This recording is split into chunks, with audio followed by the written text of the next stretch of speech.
Oh, gosh, not anymore. How many of the people that had their hands raised, their dog is extra special? Dogs are special in our life. And my dog, Bubba, at one point was the poster child, or poster dog of Love on a Leash. So my talk today is going to share with you about the Love on a Leash program. It's a program that teaches their dogs and their humans skills needed to assist in the homes, like assisted living homes, Alzheimer's homes, but also in reading programs for children. So I'm going to share with you how Bubba and I became involved in Love on a Leash, what's involved in Love on a Leash and learning how to do Love on a Leash. And then once you pass the training, what happens.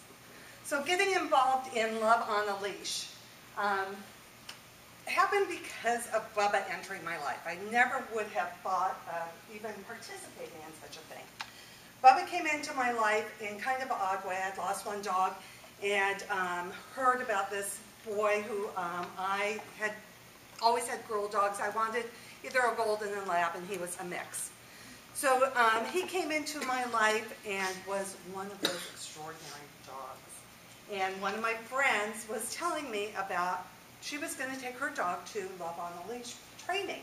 And I said, tell me about that. And she goes, well, you need to have a dog that is really mellow, that will teach your, that you can easily teach, that people will be drawn to. And that described Bubba perfectly. So I then looked into it, I Googled it, and found out about the training program. And I said, yeah, this is for me.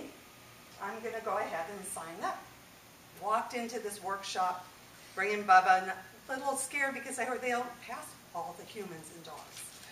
And so the first part of the training program has to do with, they give you a booklet, your dog has to sit by your side. They have to pass going through the sitting, standing, the basics. They have to be able to do that. But they have to sit calmly by your side. And I brought Bubba as just a 9-month-old pup. So, he was probably a little young for this, but he was a star.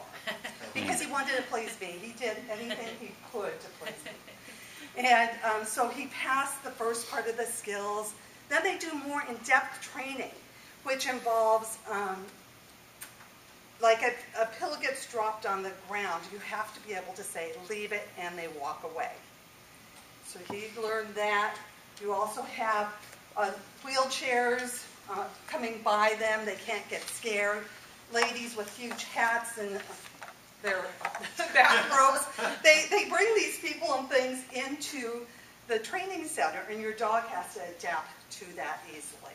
They also teach them paws up, so that you could go up to a bed and put your paws up. If you're a big dog, a lot of them are small. Bubba was a star.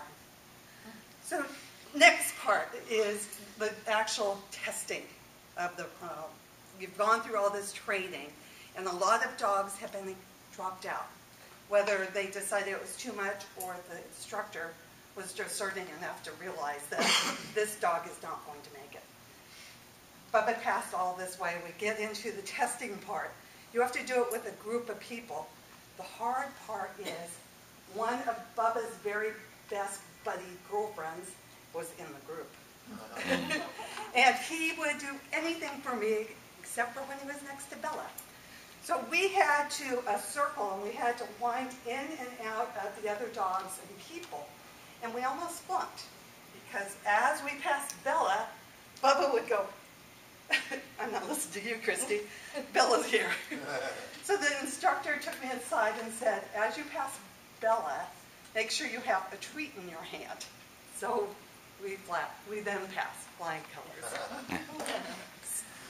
Pass the test. What's next? You really aren't certified yet. Certification comes after 10 supervised visits to different facilities, libraries, Alzheimer's hospitals, schools, and we did them all. Bubba was the star. He's a big boy. And most of the Love on the Leash programs are little pups, that can sit up on them. And I'll tell you, in the Alzheimer's hospitals and care facilities, the men loved Bubba. I had to make sure they sat because Bubba could knock them over really easily. And so he was an absolute star. We passed, he got his scarf, and then on to the next part, we get to go out on our own. One of the most endearing things that happened was a reading program at the Carter School. And we sat down in a circle of children, and the kids read to the dogs. And it's like Bubba knew, and looked at each of those children as they read. One little boy didn't want to read. And I tried to encourage him, and he said no. And I said, okay, next time we come around, you'll just read one sentence. And sure enough, come around, the little boy, encouraged, reads his sentence. And in that sentence was the word stand, which Bubba knew. Stood right up, and that little boy's like, oh my gosh. He was listening to me. He goes, can I read more? And we get Bubba settled, the little boy reads more. And afterwards, his mom, I didn't realize his mom was there. She came up, gave me a hug, and said, that's the most he has ever read. So if this pulls at your heart, and you have a dog that is amazing, and you have the time and the desire to interact with your dog, I encourage you to look into the Love on the Leash program, and I'm happy to share it with you. Thank you.